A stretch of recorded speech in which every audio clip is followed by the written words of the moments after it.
Shut up and sit down.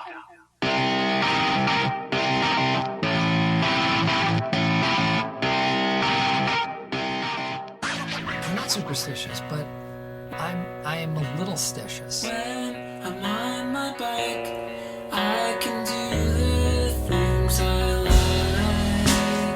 When I'm on my bicycle, I look like a jackass. Sometimes I'll start a sentence, and I don't even know where it's going. I just hope I find it along the way, like an improv conversation. Improvisation. You are listening to the Dial Podcast with Matt Lee Grand, Evan Price, Lance Hepler, and Jake Von Turing. We all have two lives. The second one begins when we realize that we only have one. Enjoy the podcast.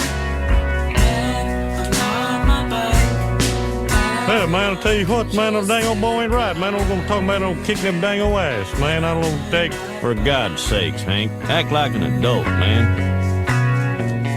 just try to run and listen.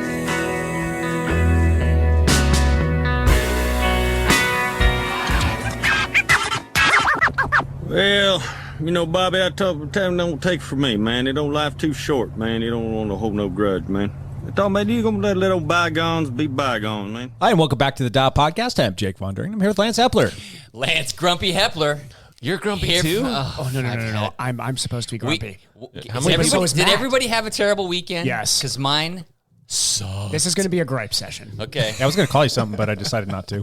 Yeah, whatever you were going to call me, I would have deserved it. Right-handed backhand It's going here. to be one of those podcasts. Also, this was one of the longest pre-intros we've ever had. Jake needs to start recording these, and then at the, when we're all retired, we can just release it as like a, like Metallica retires, and they're like, oh, all those songs that Metallica never released. Like all that stuff we talked about the 10 minutes before the actual podcast. There may or may not be some stuff that was recorded. Maybe. Maybe not. Most of it inappropriate. Nice. And to his left, Evan Price. Well, we're back on the energy drink cycle What do you got? today. You were off? The energy drink cycle? For 3 days. 3 days. Is Is that like prior to the race? Like, Yeah. then you get amped when you Just to actually make get sure the caffeine really hits good on race morning. That works. Oh, it does. That It works. I'm addicted to caffeine. I usually, without a doubt. before Ironman races, I would go 1 or 2 weeks, and I would have like body aches and stuff from not having caffeine. And then you have like just a little splash, and you're like, oh boy, Yeah. it's on. It's go down. You're like, oh, drugs are really hard to quit. Do not do them. Drugs are good. Drugs are good. Yes. Tropical mango flavor. We got Matt with his Spindrift. It's lime spindrift. It's probably a good flavor. Who knows? Jake is drinking his black coffee. Right? There's a little oat milk in there. Little milk. Oh, A little nice. bit. And Lance is dehydrating himself. I'm drinking the tears of my enemies. Yes, and they or taste just your own tears. or my own tears. Sweet, just my own tears. Story to come soon. Fight clubbing himself over here. And last but not least, Matt LeGrand. What's up, ladies and gentlemen of the internet? And you guys do look a little grumpy today. Not good. Not good. It's a grumpy podcast. If you're in a good mood, shut this off right now. No, if you're in a good mood, we can change that for you. Yeah, that's true. We can level you out. And if you're in a bad mood, then you should probably shut this off right now. Things are getting bad. All right, let's backpedal this thing real quick. Matt, let's go first with you. Because I don't have a whole bunch of horrible things to say. So I'm in the thick of cross-country season, the thick of it. And I've been bringing the mountain bike almost every day and just been mountain biking around. It's been super fun. And swimming a little bit and a little bit of running. And I've been kind of doing the same thing where I do like a walk and then a 5K run and then a little bit more walking, and I call it good. And, back at it, man. It's something. Yeah. It's better than nothing. I need to get in on the indoor training season because there's been Zwift updates and there's a whole bunch of other stuff to do. So that's There's plenty of time for that. There's a lot of time for that indoor stuff. But yeah. It's coming. Cool. Yep. I'm going to go again. Right after you. Go. Because my week wasn't very spectacular. Nothing. I rode Monday through Friday. That was great. That is good. My quad was starting to feel better. The hip flexor and IT band were still kind of cranky, but it was feeling good. And then all of a sudden we got to Friday, and it wasn't good because probably the night before was the last flogging ride of the season. And you laid into it a little A bit. little bit, and I was feeling it. Like I told you wanted to go out and chase some KOMs on Friday because the wind was blowing pretty good, right? I did do that. And I'm like, I don't know if I can join you on this one, Lance. We still did a little ride with a friend of mine who was in town, and that was fun, but I ended up taking the weekend off just to give the leg a little bit of a break. Yeah, good times. But yeah, we did do the last flogging ride. That was fantastic. Good times. Is it feeling better today? It's stiff. I was walking around like an 80-year-old man all weekend. It was kind of funny. So You just tighten back Welcome, up on your welcome to my world. Yeah. I mean, stairs are hard. I'll get it sorted out though. Not a big deal. We could get ramps put in our house. Hey, there you go. This is true. And one of those like little lifts or something that takes you up your stairs for you. What are those Great- little they scooter have things great called? Like a lark commercials or for something like those. that? Yeah. You know, Life alert. those When do we- commercials sell those. At what age are you allowed to get the life alert? I'm getting. Garmin make a life alert? They need to get 41. 40. We're good. We're good. These two other guys raced this past week. Who wants to go first? You guys want Rochambeau for it? I'll go first. Lance, you go. Lance is pissed off. You're shaved right now too. I White, just realized dude. that. Trimmed. Trimmed. Toit. This was an It angry looks trim. nice. This was It's an appropriate amount of trimming. I Is like it it. inappropriate? Yeah. I mean, it needs to grow a little bit from there, but the base looks really nice. I don't care anymore. What happened, dude? Corn. Why are you so mad? Are we talking about corn cross? Oh no, I think this was something else. This was a personal issue that happened this weekend. I'm invested in lots of different things. I own pieces of big apartment complexes all across the country and whatnot. I own 11 units here in Vancouver. 2 of them caught on fire Friday night. What? Yeah. So the high fire danger on Friday night, because it was hot and we haven't had rain for 65 days in Vancouver. High winds. And we had high winds. And your tenants smoke a lot of weed. And somebody, well, yeah, of course. Doesn't This is everybody's tenants Washington. smoke weed? This is anyway. Some of us don't have tenants. We still don't know what has happened, but two of my I have 6 townhouses in an area near Vancouver Mall, and 2 of them are part of a 4-unit building, and I only own 2, and that whole building caught on fire. Ugh. So 4 units were damaged. 2 of my units were almost burnt down. Not completely, but like There wasn't much left over. There were some walls still up that were charred, but everything else was just burned out, right? the roof is gone. The attic completely flamed out. The windows all burnt up. The decks all burnt up. I think it started outside on a deck. I still don't have the report from the fire marshal. I still haven't met with my insurance adjuster. I could get a phone call any second and have to step away or be done. So who knows what will happen in this next hour. I'm just waiting for people to come. So there was 4 total units. Four units. I own 2 of them. Did all 4 of them burn? One didn't have much damage, but 3 of them are like total loss. And they have no idea, like, who the responsible party was? So what? It seems like it was a cigarette butt or ash. That was me. Sorry. Thanks. Sometimes you got to smoke when you got to smoke. You know, And even when it's windy and dry. You got to be a real special kind of stupid to put out a cigarette butt on a day like that. I mean, there's like, if you flipped on the radio on Thursday, I mean, it was all, they're was like, everywhere. hey, No fire. No fire, period. Just PGE don't. was shutting off the power in sections of Portland to Like, prevent fires. What because level of stupid do you have to be? Well, it could have been somebody just walking by. It couldn't. It might. True. It probably That's wasn't true. even the Could be tenants. completely not the tenants, yeah. And you that person walking by then, yeah. Oh right. my God. You just can't. Luckily, So- nobody was hurt though, right? Nobody was injured. My tenants, a couple of them lost almost everything. Oh. That's awful. So We're talking clothes, food, Everything. pictures. clothes, pictures, personal items, furniture. The vehicles weren't, damaged, but yeah, they lost. the vehicles weren't? The vehicles weren't. Probably didn't have renters insurance to cover that None kind of of them stuff, had so they're renters completely insurance. 100% SOL. They are SOL. Could you imagine, Oh like, my God. Yeah. I can't imagine. That is terrible. And I mean, and some of these tenants, they struggle just to pay me rent every month. Maybe they're there's in trouble. something we can do. Yeah. There was a GoFundMe that started. is there? I actually For wouldn't mind for donating to the that. for the one family that has 2 little girls. There was a GoFundMe that started, and they have gotten some help with that. Do you have the Maybe link we'll to that? post I the don't link. have the link yet, so Okay. I'll Maybe go we figure can that out. post that Yeah. out. We put them up in a hotel for a couple nights, Good. even though I don't have to do that as a landlord. No, you I mean, don't, as but- soon as Yeah. the place is inhabitable, the contract is null and void. Yeah. So, but it was no fun. It was quite stressful. So, Oh my gosh. How does that work for insurance stuff? Do they can potentially total out the location? yeah. And then could you be done with those locations? No, they'll be rebuilt. We'll rebuild them. You will. So, yeah, the trick is finding a contractor in this Market. Yeah. to do some work. We think we have somebody already kind of lined up, so to help out. But I mean, I haven't even met with the insurance adjuster yet. I was expecting his call at like 8:30 this morning, and it is 11:30, and I still. Well, I haven't bet. heard. I mean, obviously, I'm sure there were plenty of fires. I'm sure that's a busy guy over the. Yeah, there were several Yes, fires. There were several fires over the weekend, but that was the worst in Vancouver. Was it? Yeah. Oofed. That's not the number one thing you want in Vancouver on any day. No. On a positive note, you raced twice. I did race a couple times. We talked about Trophy Cup already, where I sucked out there. I ended up like 10th. I don't remember. Out of 50. How long did it take him to actually get the results up? So what happened was they had a chip timing system, and it's one of the kinds that is a strip on your number, on your race number. Yeah. And if your race number wasn't on the left side of your body, it did not read very well for Trophy Cup. So if it was like all the way on your back, it didn't read very well. And there was 140 people in my wave. There was too many people for them to track numbers as people went by. Wait, The system couldn't handle it. What The are the system couldn't chips? handle it. Are the chips in a number, or what? How are the chips It's integrated? like a foamy sticker that goes on the inside of your number that pins on your back. That's a bad idea. You guys need to do ankle bracelets. Those are much better. Yeah, it was The just- it Velcro was on what the they- non-drive side. When you've got that many people in close proximity, a passive chip like that doesn't work all that great. You need to have an active chip that's going to be much more precise. That's Are from there soft? This is just from the timing company I used to work for back in Ohio.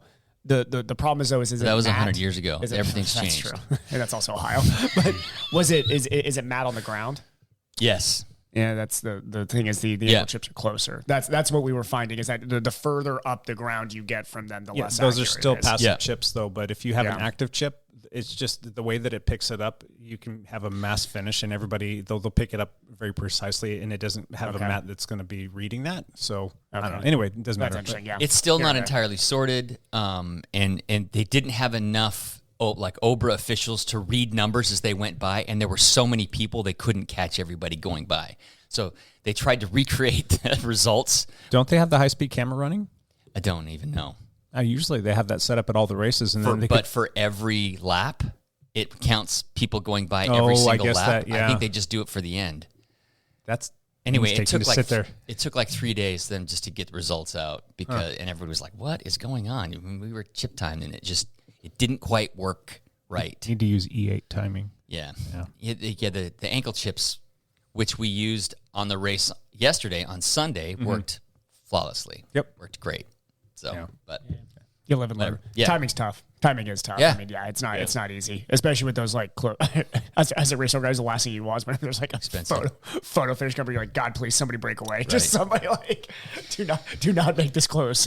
no, so I did go race Corn Cross yesterday. It was kind of funny. The weekend race, the 50-plus race, had half the number that they had on the Tuesday night race. Now, I was talking with Paul earlier, and he said that the attendance on the whole was down, and it probably has a lot to do with the smoke in the air, correct? Yeah. We had like a 150 AQI the night before. Yeah, but And you that's- woke up that morning, and It was better. Yeah. It was like near 100. but if you look outside, it looked worse than it actually looked was. worse. Saturday morning? Sunday morning. Yeah, Sunday was better. Yeah. So people may have woken up and say, forget it. I'm not going to go do this race. And I wouldn't blame them. I mean, I had a big question too, but I was like already dressed and hadn't slept in like 2 days. I'm like, forget it. I'm just going to go. Yeah. Do Best this in race. the West had the same issue Saturday, Yeah. which down in Forest but yeah. Yeah. Actually closer to some of the fires that were happening. I think Forest was a little worse. Yeah.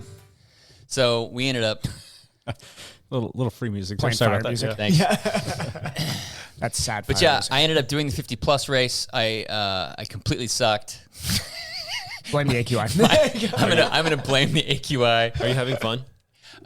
I had a great time for like 3 laps, and then 3 laps were just pure torture. How are the ribs?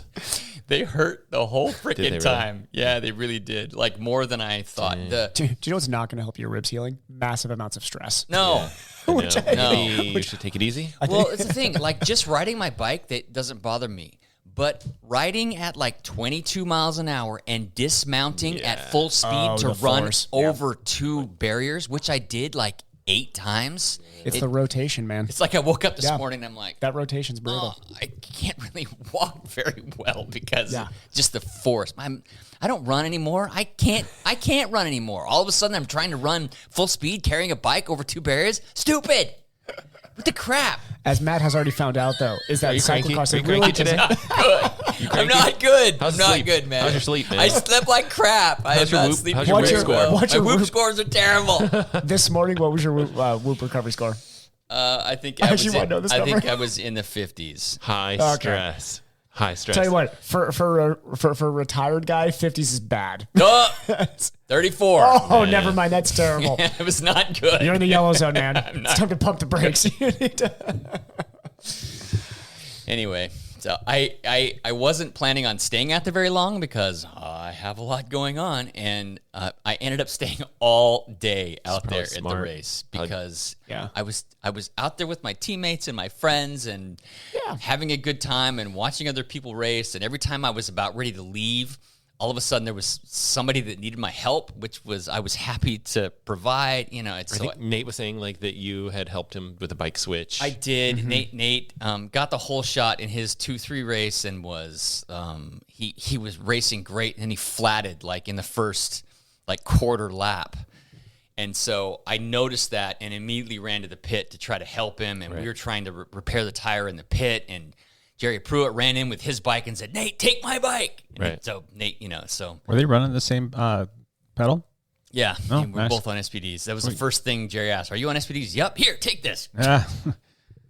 They're So about we the jumped same on. height. Yeah. Yeah, just that Jerry's like 40 pounds lighter than. So And tire he's pressure running, was he was running 20 psi. It was too low, and he burped it. And he burped this. Yeah, He had to pull in at the next First lap tire. and like pump the tires up. Oh no. Yeah, it was. It doesn't matter. You guys had a good time out there. That's what matters. We did. We had a great time. Like in between a couple races, Paul comes up to me. His race wasn't until like 3:00, and it was like 1:15, and I was like getting ready to leave. And Paul's like, "Hey, I think I found a gravel trail over here. Do you want to go explore it?" Yep. I put my helmet on. I was like just in a t-shirt and shorts, and we just like took off. That's awesome. Found this gravel That's so trail. awesome. Lance like, oh my God, literally my world is burning down. Hey, want to go race random gravel trail? Yes, I do. Yeah, absolutely. Yes, I do. Yes, I do. It's way better than dealing Life with is, apartment life is too complexes. short to not take the random gravel trail. So anyway, I'm trying to have a good attitude and not freak the F out. Yeah. Which would be a very reasonable response to what's happened in the last couple of days. But I mean, at the very least, with that situation, as awful as that always lands, is I'm glad nobody was. Nobody's hurt. injured. Yeah, that's Everybody's lives changed, but Yes. nobody was injured. some lives were ruined, but Some that's lives were terrible. ruined. Oh my God! I'm trying not to laugh about it because it's not really Oh, you a have to. laughing It- matter. no. But You have to laughing in the doesn't face help of- your ribs. the laughing does not help my ribs. No. So, anyway, Oh man. I'll give it time. I know. Maybe something good will come out of this for everyone involved. That sucks, but I haven't had that really good of a year this year, and maybe this will eventually turn out to be a good thing for people. I'm hoping. yeah. So Yeah. we'll see. Yeah. Time for a new rabbit foot. Yeah, I know. The Hepler luck. And seriously, It did not work in 2022. the fire situation that every single crazy. year once we hit this August-September line is just getting dangerous. I'm It's- just really second guessing my smoking decisions on Saturday morning when I was out for a walk in downtown Vancouver, Oh, well, there. or down Near by the the Vancouver Vancouver Mall. Mall. Down by the Yeah. mall. Vancouver Mall. you know, Just second. Okay. Good job, Matt. come on, Curly. Awesome. Let's hear Evan's You know crappy what? story. Oh, don't no, worry. it's- He'll cheer us it's up. Such a This'll better. cheer us up. Lance had true bad life things happen. I had things that in my head are bad to me. So this is a good perspective. There's like Lance had truly terrible things in that poor family there, and then there's people who go and do triathlons that are lucky just to be able to do a triathlon. But so me and Cassie went to a wedding in Santa Barbara, California. Santa Barbara is beautiful. Who here is Jake? Did you guys ever go and like visit Santa Barbara much or anything? Yeah. Because Santa Barbara's about how far from where you grew up? 3 hours. 3 hours. Okay, Yeah. gotcha. I know in California to me, I'm always like, oh, it's close there, and then somebody's like, oh, it's an 8-hour drive. I own a piece of 2 different hotels in Santa Barbara. Serious? do. Okay. Can I stay at one of your hotels for let's, free every once in a no, while? let's, Please? you Thanks. cannot. Thanks, Lance. Thanks, Lance. I'm gonna walk in that You're my hotel and be best like, friend, no, Lance. You're my this best is, friend. This is on Lance. He told Charge me. this guy double, Yeah, please. No. Lance said put it on his credit card. Trust me, I know. I can show you a picture. See. But we 2 of our wonderful friends, former roommate of ours too, got married, and they had a great wedding. drove after the wedding. It's 2 days. Well, it was Friday night was the wedding. My race is on Sunday, and I just right after the wedding drove straight up to Santa Cruz. So I got to drive. That was at night too. Man, I was wondering. I was about almost that. going to call. I was like going through my phone, like, who is awake right now? I am like starting to get tired. I need to call somebody. You were almost on my list. I would have. I knew Jake and Lance were asleep hours ago. I was like, is Matt coding right now? Maybe he's doing work stuff right now. He's always working. Call me. I was like, Matt probably put the kids in bed, and he is like actually doing work right now. But when else? But yeah, it was. I love I love that part of California. It's only a 4-hour drive from Santa Barbara up to Santa Cruz. Only a 4-hour drive at midnight. It was a long drive at that time of night. But get up there, and I'm really enjoying traveling to these races. Now, like, it's just fun being at these races. I'm now like one of the older guys in the pro field too, so it's like, you just get there and like you get to help out some of the younger kids, which is always fun. And, because they always have something that's going wrong or needs fixing, because triathlon's a mess to try and get ready for these races. Do you get a lot of the, my tires are flat and I have no idea how to pump them up? Yeah, exactly. That. Yes. Yeah. I thought Jake Von During would be here. I thought Jake Von During would be here to help us. Where's my like pump boy? I need a pump boy. From like an 8-year pro, he's like, I just, they always do it for me. So Someone's supposed to pump my tires for me, and Jake's not here. Damn it. But yeah, so we get I get up there. Cassie comes up the next day, but I was feeling good. I've been doing a ton of boring training and feel very fit going into this race, as I was talking with Matt before. So it was the most confident I've ever gone into a race. I know this course. I know that this type of course favors me. So it was definitely a race where I was like, I really want to battle for that like top 10 range today. Now, what we were joking after the race, actually, Ben Deal was making this joke that this was the mid-pack world championship in our book. Everybody who really was not going to Kona or is not going to PTO Dallas came to this race. Yeah. So this race was like the most dense mid-pack race. It was like 31 starters, I think. Just dense mid-pack, and everybody was within like 1% or 2% of each other, like 15 guys. Oh, wow. All like right there. So, it's a beach start in Santa Cruz. After Oceanside 2, I'm starting to find out I am a really bad beach starter. It's a violent start. Like, you're sprinting down to the beach. Ernie Mantell got punched. Like, not like, oh, hey, dude, bunch into me. Some guy was, I'm not going to say the name, but even though you know the name, who was mad at the line that Ernie took in front of him, literally punched him. I feel like you would be really good at handling the rough stuff because of your soccer background. And Yes. You just have a weird attitude of like, haha, yeah, I just got hit in the head. Like it's funny when I hear you talk about some of the pro races, I'm like, I would have been pissed. And you were like, it happens, I've never been somebody who gets start anxiety or anything like that. But what I realized was to be good at these beach starts, you have to be really good at the timing of your dive. Yeah. So I actually got to the water almost first because who was next to me?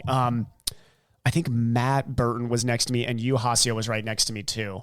And me and we're like, okay, he's a little bit faster than me, but I need to stay with him. So I just like elbow you to get him like behind me, because I'm like, oh, if he has to swim by me, that's great. And I'm just like running right next to Matt Burton, just like hitting his arm the entire time. Yeah. So get into the water good, but I dive too early. And you lose a lot. Like if you don't time your dolphin dive to start like well, 5 to 10 feet all of a sudden, and then that 5 to gone. 10 feet becomes They're game gone. over. Yeah. So me and you are now battling each other to try and get to this pack up in front of us. He's a good swimmer. We hit the first turn buoy, and he starts to drop me. But is there anything that we could do in training to work on this stuff? I just need me and Josh have been doing it. This next year is just violent pool work, like just getting. We could do stuff like on Vancouver. Vancouver Lake has a beach. Start or whatever. I was talking with Ari. It's not waves. I was talking with Ari after the race, and that's what we're going to start doing, because he had the same issue at his start, and it was like we're going to start doing some Vancouver Lake run-ins where it's like hit each other. Do it next summer or something. Yeah. But it's otherwise you get through the swim. It wasn't quite as fast. I went like 27 low. It wasn't quite. I needed to be in the like 25s. It's not bad. I know. Next year I need to be in the 25s to be with the group, but. That's a lot of improvement. And you swam, 27 something? 27:10, I think, or something along those lines. It's not bad at all. No, I mean, it was like... It's actually pretty good. My A goal was 26:30. It's a couple seconds off, and it's not a big deal. You have a massive run-up after this swim, though. It's like a 3-minute run up to transition through the beach, too. Yeah. So I was actually... It was a hard run, and I was keeping even to Ari up ahead of me. But I get into transition. I don't have the world's fastest T1. I kind of slipped up a little bit and lost the group in front of me. So I had to put 30 minutes at a lot of watts in Why are you for doing 30 that to minutes. yourself? Because I had to catch that group. Are you sure? Yes. Yes. As this race went on, it was actually the right move for me to do that, really. But I gave myself a cap. I said, if you don't get him in 30 minutes, you got to just settle back in. Because I had this conversation with Ernie before the race where he was like, you always got to set a cap on effort.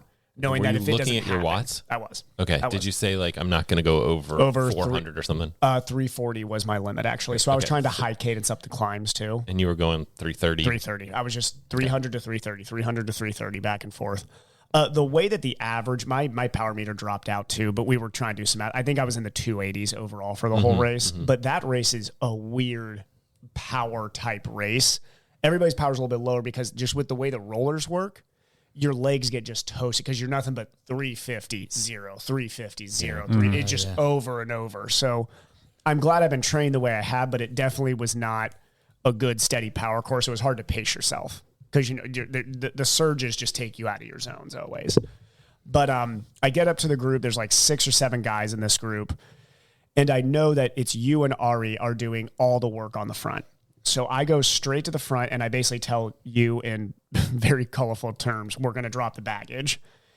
And we start doing some serious work. Ari had great bike legs on this. He, after the race, said his legs felt like he couldn't feel the pedals all day. He was having one of those leg days.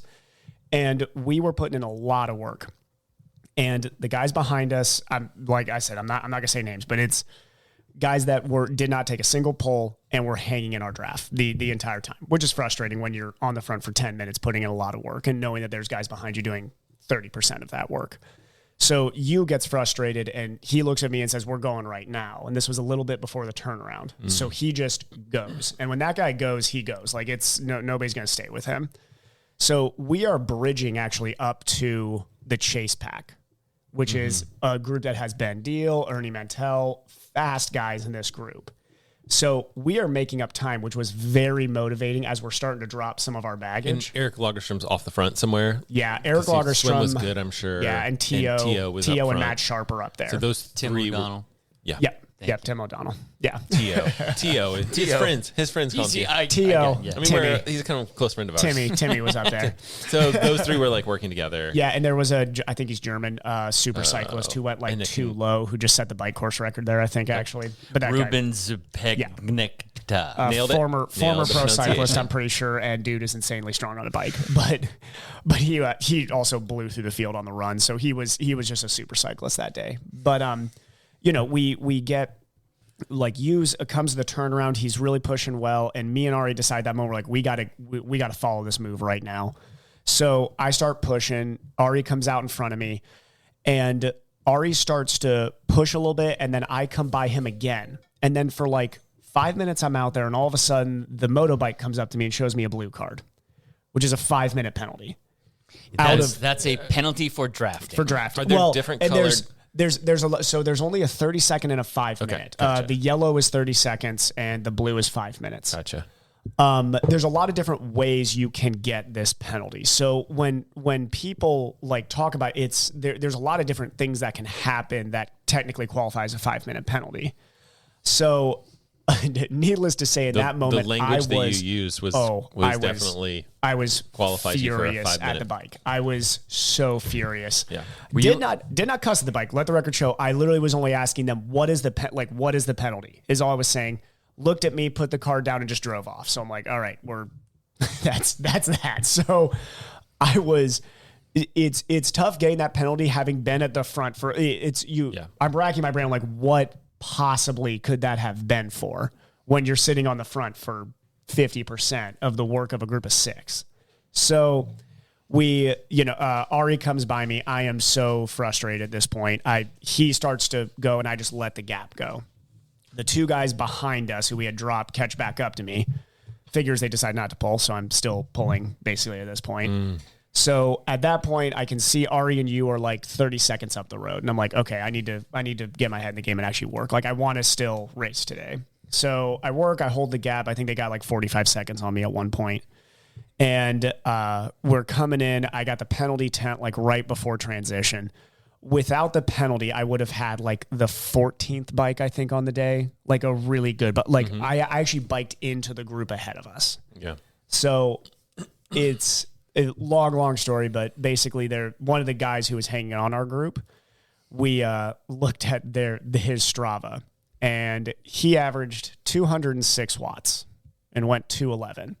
I went 210 low, 210 low, without my dropout in power, about 285.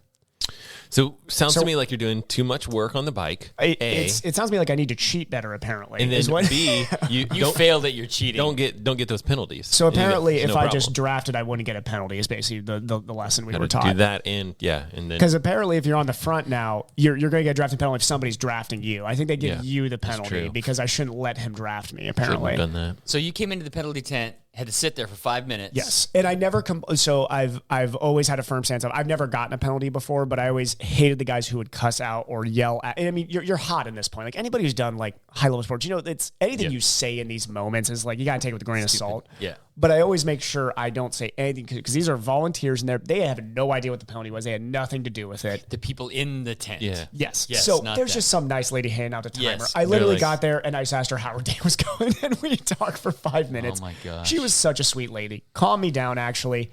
I get to give Ari a split as he's running by, and he's moving. He was like face determined, like he's going to move through the field.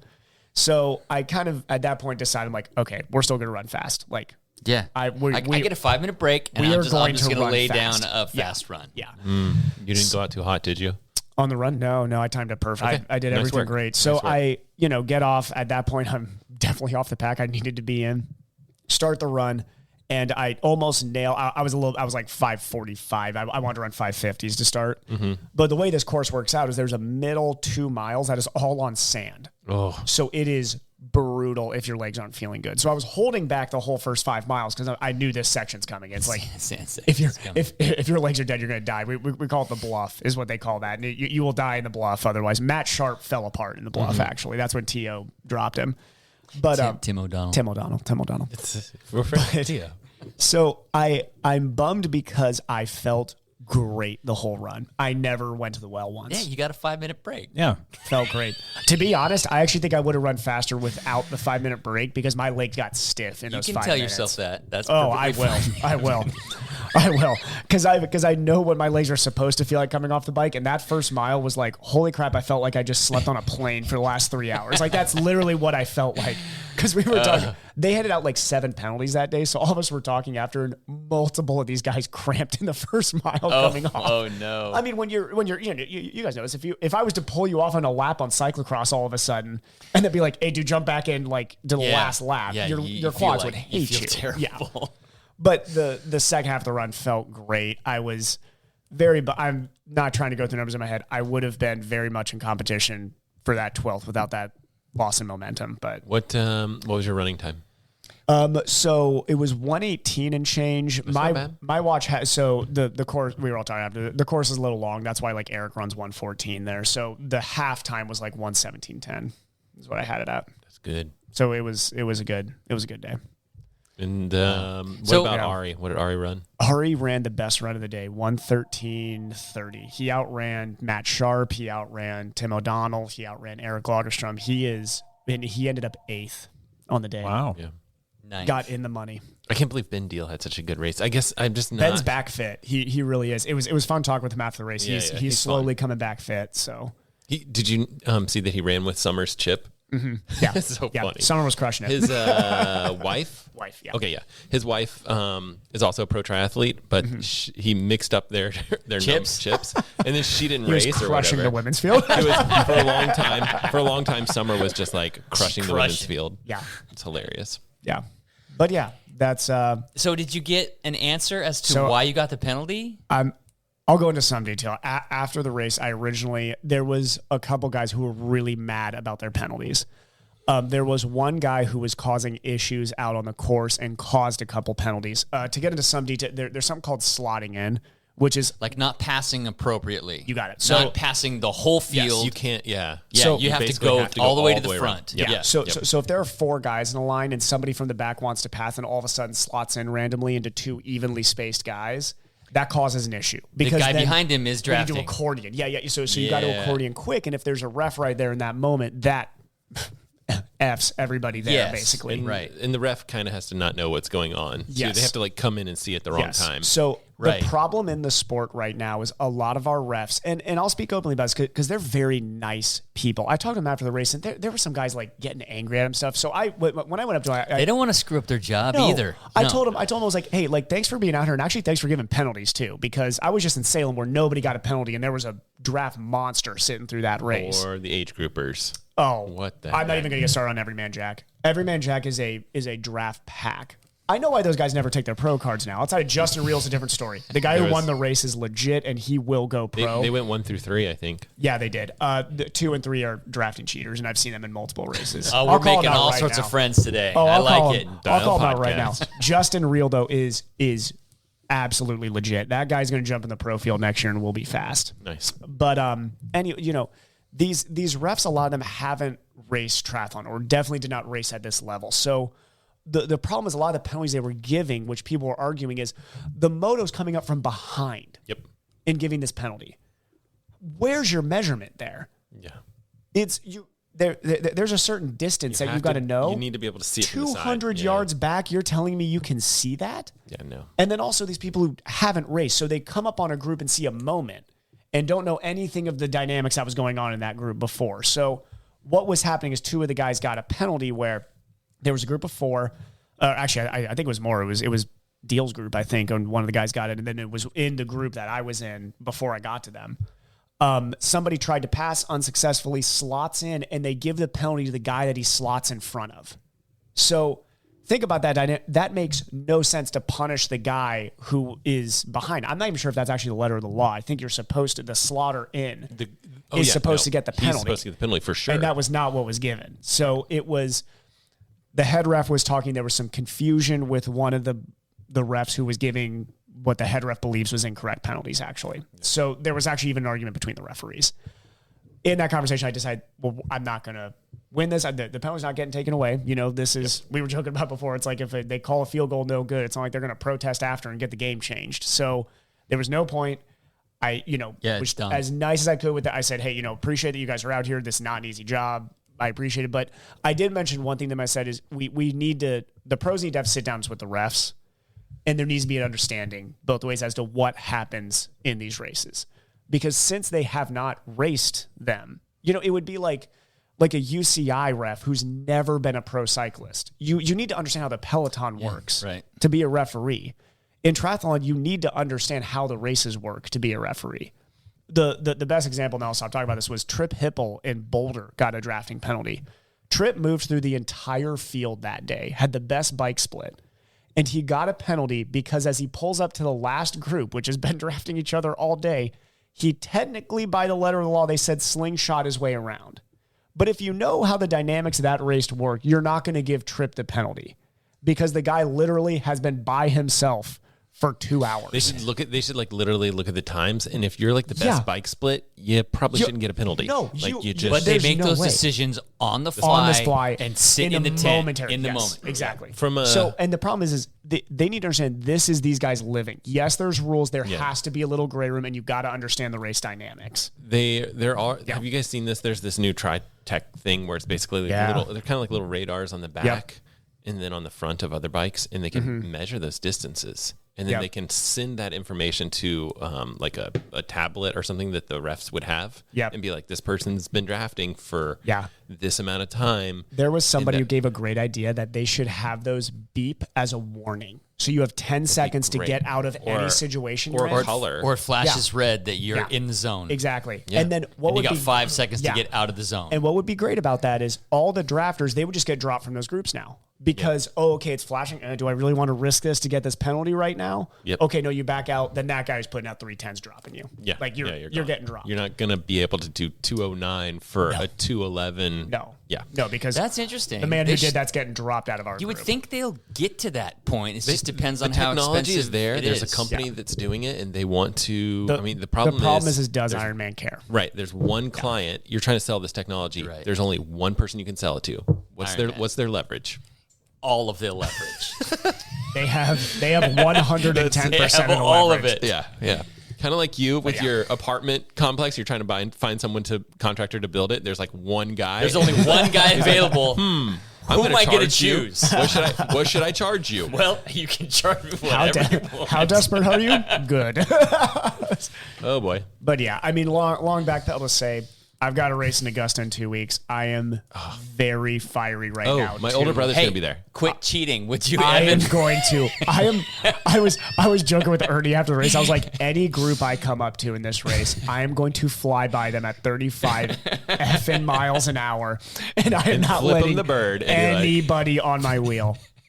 Okay. So my older brother's gonna be in Augusta to race. Seriously? Yeah. And my old neighbor, who's Can I do a mock interview with him as a joke? Yes, I want to do a mock absolutely. interview with him. My old neighbor weighs about 95 pounds. And Do you know we Matt call him, LeGrand? Do you know Matt LeGrand? My old neighbor is like this, we call him Big Al. He's tiny. It's a tiny guy. But like he ran cross country and is into triathlon now and stuff like that. And so look for those two people. Yes, in Augusta. I'm finding and them. hang out with them, grab coffee with them or something. I need a picture from both of you, and I'm going to find them. no problem. Yeah. But yeah, I'm excited. That'll be fun. Be a good race. Yeah, Cool. that's a long trip for you. Fly into Atlanta, drive I guess over. it's going to be a long one. It's And going to be a long I think trip. I used to gonna own be a strip mall in good. Augusta. Seriously. Do you know Lance Epler? Burnt down. Sold it. It burnt down. Someone's smoking. Somebody's smoking. But I think that's a fast swim. Like it's Very fast I swim. think it's going to be helpful for you, right? Yep, Like it's fast swim. The bike seems fair. It seems like a normal bike, and then the run seems fast. But the problem is the humidity. That's in what I was Augusta right wondering, now if the is humidity- insane. Hopefully it'll break before. I mean, you need to get lucky with the weather. I need the weather to not be that bad. Santa Cruz was actually super humid. It was 70% humidity during the race, so I was happy that at least I felt great that whole time. Yeah. I was taking ice every single aid station. You should do during some that time. sauna. I know that seems like a weird thing to suggest. Next season, but I'm like going to. Well, a little bit we of do. sauna I do a lot of the before. aerobic training this summer in the garage, and our garage has Yeah, that's true. our garage becomes a sauna at Do one you point. think It you is could- it is a sauna. you think I have get an in a- actual sauna. You can come I know. use. For I'm 2 not that weeks. crazy. I'm not. Oh no, for just sitting next in. Yes, 2 yes, weeks, not- go not sit in the training. I sauna. will. Not training. You can't train in it. No, I know. I'm Well, sweating whatever. up that crap. And Josh Monda and I are going to start spending. I mean, he's already doing it, but I was like, I'll join you. need to. I'll join you in the sauna. We should definitely do that. We should do that as a post-podcast routine. Come over to Straight Lance's. to Lance's house and Buddy, you just got dial to text me, hey, podcast can you turn on the after sauna hours. so it's hot? Yeah. You really should. That's- For the next 2 I weeks, need just to do it. I do.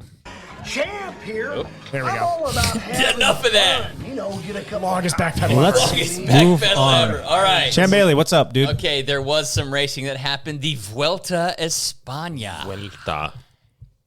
What do you think, Evan? Remco won. Hot take. How do you feel about that? How do you feel But- about that? Who here believes that if Roglic doesn't go down, is it different? I don't think it I don't would have think it been was. different. I I mean, think Remco still won. Yeah.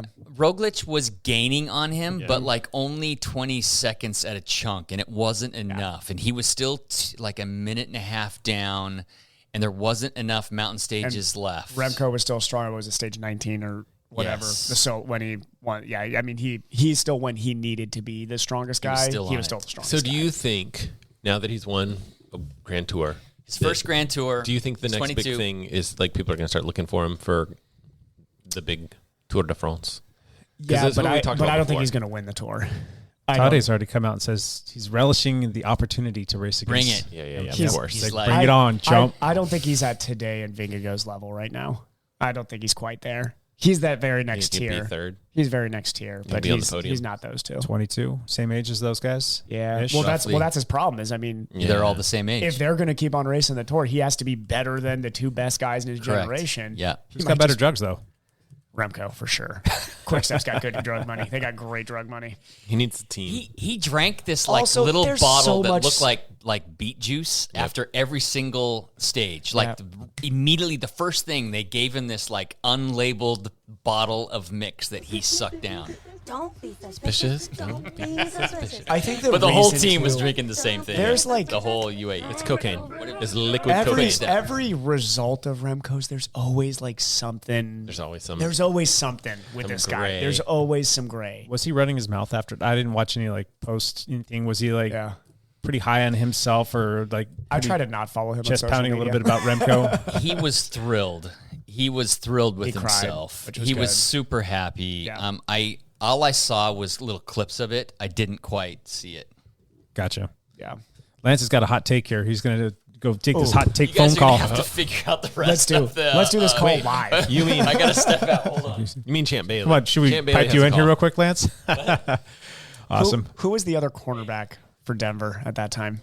Oh, Champ Bailey. Champ Bailey alternative. Somebody dominant or Fox wasn't it like the quarterback? no corner. Plum- Cornerback. I thought cornerback. I have no idea. They had a great secondary those years. Jake Plummer was the quarterback. Anyway, Jake Plummer sitting in now. I'll be Jake, Plummer. the Snake. What happened in triathlon news? Jake the Snake is a closet really big triathlon fan. Actually. Yes.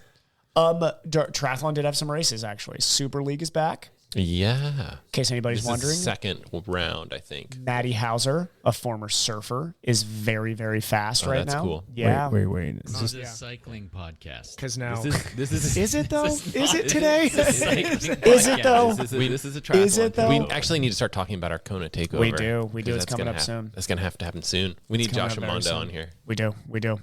But yeah, it was so in Wisconsin, there was an Ironman in Yes. Wisconsin In where bad it weather? poured rain Ugh. and was freezing Yeah. the entire time. I mean, absolutely freezing. Ben Hoffman, one of the toughest human beings alive, pulled out. That's how brutal Whoa. that race was. But Who won that one? the old man Brent McMahon. Okay. Old man strong. Oh my God. Old man strength. That's yeah, that guy can suffer. But Cody Beals came in second. That's what I was What thinking. I was thinking constitutes Cody Beals. old man in triathlon speak? Anything over 40, 40. I would Okay. say It's is pretty old. Because yeah, like I mean, guys still 37, 38, 39 are still very fast at the top of their That's pretty game. old. That's pretty but old. over the full distance, you can be in your 40s and still very competitive. Yeah. I mean, still, you're definitely one of the older guys in the field then at that point, but you can be very strong at that age. How like- far are you going to try and go into your Long time till I Yeah. till they just till I do say it. get Till I out of here, suck. beat it? Yeah, till I suck. That's fine. I really do. Whenever, I mean, because, a guy like Josh Monda keeps on pushing back what I I know, think is going to right? be the age when I get slower. Josh Yeah. is faster than he's ever been right now. Yeah. Yeah. And, He's so and great. it's not like he wasn't fit. I mean, he was very fit in his 20s. Josh is what, 41? 41. Yep. Yeah. 41. That's about for me from about 40 to 40. Well, when I got hit by the car, Yeah, you were quick in 43. those, yeah. Those were my fastest, strongest years. Yeah. So And then who knows, without that accident, you still, yeah. the I mean, I wasn't going to be anything spectacular, but like Yeah. I was trending Well, up. and So then we got freaking Chris Hannell, who Oh, yeah. seems to be getting faster every single. I mean, who knows? That guy could be 60 and still flying. I yeah. will not put it past him. I would not be surprised. But yeah, this guy over here. What I miss? I'm What is back. he? 58. That was a quick. Triathlon talk. Oh, thank goodness. Did you talk about Monda? Oh yes. We're always talking about In local news, we already taled about cyclocross enough, right? Like that was plenty of Wait, local cyclocross. Did you cover all the cyclocross races? Oh, yeah. Go. It's all covered. No. go. Yeah, we did. You're all faking it. You don't care.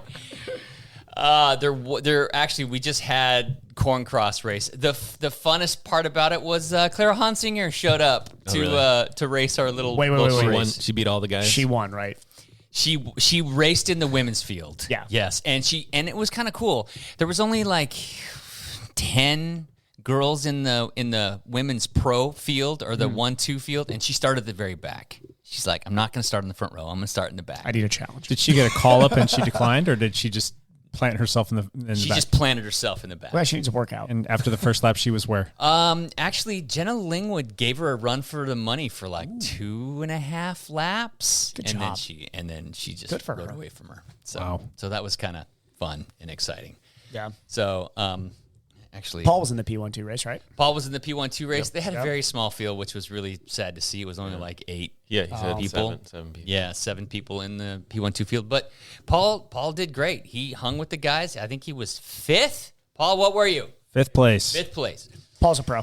Yeah. That's pro in my book. And it was won by Langdon Farnsworth, who's a mountain biker from Bend, who did the race on his mountain bike because I don't think he even has a cyclocross bike. First of all, that's illegal. So he rides his mountain bike. Busted. pretty good. If it was a UCI race, outta it here. would have been Gone. illegal, but it's not. Yeah, it's whatever. it's local. Paul cross said racing. that Carl Decker was in there racing on some 50 mil tires. He had some 45s or something like that. Carl Decker showed up. What's the rule? Like There is no tires? rule for Obra. There's what no about rule for what's Obra. UCI rule? It's 33. 33. 33. Yeah. Okay.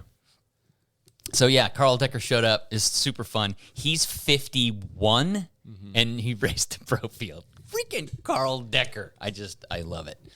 Anyway, I think Carl ended up 4th. He ended up getting passed by Felipe and by Max Ritzau. So Max Ritzau I think is 21 and Felipe is the phenom from Costa Rica. Oh, yeah. Who raced the Portland Crit too, right? Yeah, well, He if races there's everything. if there's a bike, Tiny guy. yeah, So he's small. a little Oh my guy. gosh. Pocket rocket, yeah. His quads are just huge. super good guy. So anyway, that's kind He's of not a spring chicken either, though. no. I think he's in his 30s. Probably mid to late 30s, maybe. I don't know. 30s are I old. don't know for sure. 30s are But very old. yeah. He's not in his 20s anymore, but he's hella fast. Yeah. Cool. Yeah. All right. Anyway. What about this whole best in the West? So yeah, there was a triathlon in the Salem, Oregon area, the best of the smoke. West. In the smoke. There was some smoke down there, but the AQI was low enough to race. Who's got the best lungs? I did not expect Josh to win that race. Josh won it. Josh I was pretty Monda. confident he was going to really be close. Yeah. I There's some just good as athletes I knew the there. conditions were going to get harder and it was either going to be insanely hot or there's going to be smoke. I'm like, okay, if there's anything just that throws people off a little bit, Josh is going to win when it's tough. So Roughly 60 people in the men's field in the half iron triathlon, and Monda won it by 8 minutes. Ooh, that's a At stomping. 4:14. That's a stomping. Yeah, won by He's 8 minutes. fit. Yep. very fit right now. I think that this was his sign that he is ready. He beat two pros. Now, one of the guys, Guy Crawford, who's very quick, very good swimmer. I do not know the whole story, but apparently got hit by a car. Oh no! Some 16 During the race? Yeah, some 16-year-old rear-ended him. I'll give you a guess as to what a 16-year-old rear-ending a cyclist is probably doing on their phone at that time. So Yeah, that could be anybody, though. yeah, Looking at our but- OnlyFans channel. Yeah. Or exactly. dialed, Killing it. dialed after dark. $35 a month. $5 a month. So, but yeah, At the bottom bracket. So Stay on target. So guy obviously pulled out of the race at that point, but Josh was apparently making up ground on him on the bike, which was not surprising because I know how strong Josh is on the bike right now, but Guy is also a very strong cyclist. Yeah. So Josh was making up ground. John Brettenson had some problems with his shifting, Okay. so that kind of took him out of the running. He was second, But 8 minutes yes, back. But Josh jumped How off, was had a his good race? run. Did you see what his? Brennan, I'm sorry, his running time. Like, do you remember his? Josh like 121 on the run. Okay. That's a really hard tough run course. Yeah, it's a tough course. Josh was 121. That's a good time. The next guy was 123. He was scaring me a little bit when he came off the bike because I was like, oh man, my course record looks under threat right now. But thank God Josh decided to slow up. So thank you, Josh, for giving me that one. Yeah, But, but those are tougher conditions than you had probably. Oh no, I had that pouring No, rain. you didn't. We No, you were didn't. we were No. comparing tough conditions. No. I was like, first off, mine was uphill both ways. And Yes, that's true. It was snowing that day. It was a headwind in all three directions. It was, I think, over 100 degrees and snowing. Mm-hmm. Yeah, it was terrible. And then in the water, it was frozen, so I had ice skate, and that's just slower for me. So, but yeah, Josh went out one, which was awesome. And I think he that is- was a really good win for him. Yes, he's on a he's on a 2-game winning streak. Right? Well, no, okay, Boulder doesn't count, so because that's altitude. The doesn't next count. race, he's got to win. It's Kona. So he's got to win the whole he thing. has to win. He's got to. He's got to win the world championships. Yeah, just beat Lionel and the Norwegians, and then he's got a problem. 3-game winning streak. Sunday morning, Josh Monda showed up at the cyclocross race. No. Did he? I know his kid was racing, right? Yes. Yeah. Okay. Yeah. That's His what I thought. kid, I think Max? Max, yeah. Yeah, Max did the cyclocross race. That's been awesome because Max is like, he's used to like, I guess, winning a lot. Yep. Oh, He goes yeah. out and, He's and good at all the everything things he that he does. does, Yeah. like his dad, he wins. And he came out and did his first cross race at Mir 2 weeks ago. Didn't do so hot.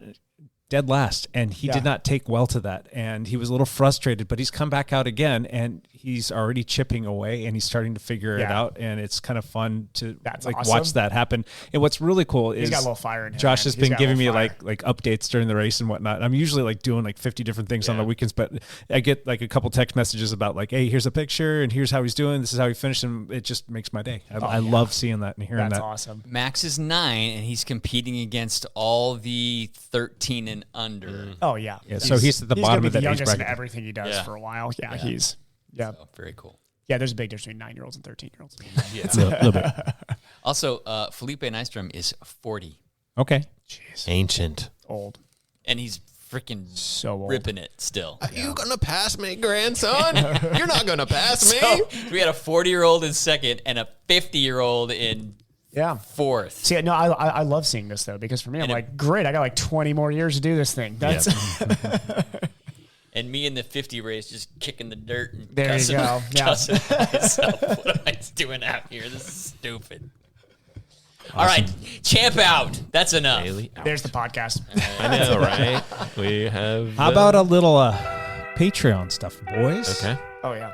We've got all the posters are gone. They've all been claimed. Oh, They and were the fantastic. Patrons were excited about it. Yes. Yeah. They love those things. So Yep. maybe if there are people that want one of those posters, we can talk to good friend Dylan to see if there's any way we can have some more made. Maybe, possibly. I don't know. But anyway, we still have our big grab bag box of like goodies and We all do have kinds of fun goodies. stuff in there. And let's give something away out of that right now. Lance, do you want to pull a name out of the little jar here? Yes, I And do. we've got a bunch of Patreons in there. There are some people that go ahead. Mike Reddig. Oh, Mike Reddig. Mike Ooh, Reddig good. is our That's a good one. winner Let's for the see. week. Yeah. Sweet. Let's come back out. Yay, my. Pull something out of the bin. You might want to check your Patreon to see if you're still in there. I know that sometimes things happen and you fall out or just did a certain amount of time. But if you want to come back in and be a Patreon and help the show and win prizes and all your that fun credit stuff. card expires and you forget to re-up Give us your your credit card information. Well, Just my cell number is text it here. Just Venmo me. you know what's funny? I just had a credit card that I use for everything. And I've talked to Lance about this. I use it for everything for the lab. It's connected to probably 40 different things. And there's all these like reoccurring charges and all that stuff. You didn't lose it, did you? No, it thank expired. God. Oh, that's the worst. And I They didn't even changed the realize number. it until like it was literally like September 1st, and I went to go put some. I'm like, oh my gosh, my thing expired on 8/22. The new card, it never showed up, or something happened to it. So I'm still Your neighbor stole it. exactly patiently waiting for my new card. But you know how much of a hassle that is, because you've got to go change everything. You got to give them a different card, then you're gonna have to go back and put it back on that card. Oh my gosh! Can we automate this process somehow? No, There you have has to be a wait to way. get the email that says your payment was declined. That's what you have to Yeah. do. There's too many of them. Yeah. So anyway, if you want to become a Patreon, go to dialpodcast.com, click on the Patreon link, choose a Patreon that works best for you, and yeah, thank you. That'd be awesome. So cool. Big thanks, people. Cool. All right. Topic of the day. Etiquette. Etiquette. This is a good grumpy We only have topic. a few minutes to talk about bike etiquette because we've been going for so long. So, Yeah, we're almost an we hour can into just this be thing, so- like, We no, got to talk about triathlon be etiquette mean. because So that be way mean on everybody the will bike. shut it off. Yeah, I don't want to tell people how to do whatever they have to do. I will. Let's kind of run around the table, though, and just talk about some things that you might have some beef with. It's just poor etiquette. So let's go. Let's do this. Let's go. And it could be road, it could be off-road, it could be during race, it could be during group rides, it could be riding by yourself. I don't care. What are some things that you guys have beef with and you think that people need to have better etiquette with? Does anybody have anything that they want to offer up first? We can start. Go, Matt. So I would say that, holding your line is, and this is, it's not just true for when you're in a pack of people. Yeah. Like kind of holding your line being like, ride straight, don't ride squirrely, because if a car is passing you, that's not cool. If there's kids out on the road and their sidewalk or whatever, there's just so many times where I'm just like, ride straight. If you ride a little wiggly or a little squirrely, like it's going to freak everyone out. It's going to be dangerous for people. You're unpredictable. It's just so many reasons why it's nice to just ride, relaxed and straight and comfortable, and it puts everyone else at ease. I 100% agree with that. And there are a lot of people that will come out and do road road group riding for the first time, and they're excitable. A lot of times they're like excited. And if you want to get in there and you're having a hard time holding that line and being straight, be predictable, be straight, like Matt predictable. said. And Maybe if you that's the better way can't to- do that, don't get upset if somebody says, hey, can you go ride in the back until you figure this out? Yeah. And that's okay to do, to tell somebody if you tell them in a nice way. I mean, if you It came takes up and say, practice. hey, Jackhole, get in the back, you suck. Yeah, don't be do guy. that. Yeah, don't be That's that guy. bad etiquette too. but- How do you approach the people that have decades of riding experience and still make you nervous to ride around? Lance, you just tell me the No, truth. what you Just say, do "Matt, is you I go up don't to him ride. and you Make me give him that nervous." kind of like hands up, like "What are you doing, man?" Look. That's what you do.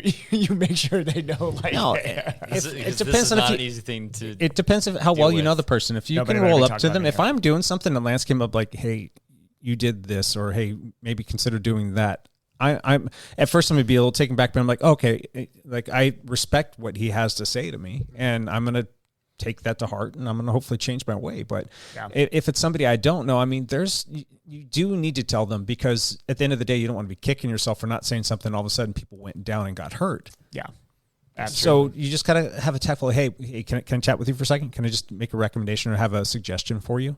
Yeah, You have to be receptive to that kind of stuff, and you have to have the cojones to step up and say that to somebody. But on the flip side, you've got to be open and receptive to that, because if you're not doing something right and it's, widely accepted that you're not supposed to do what you're doing, you need to know that I got to stop doing that. And it's got to be okay to have somebody up come and tell you that.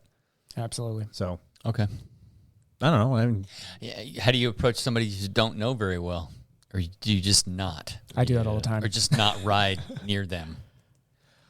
These are good questions. Yeah, these are hard questions. 'Cause, I think it's always best just to be honest, but don't be an ass about it.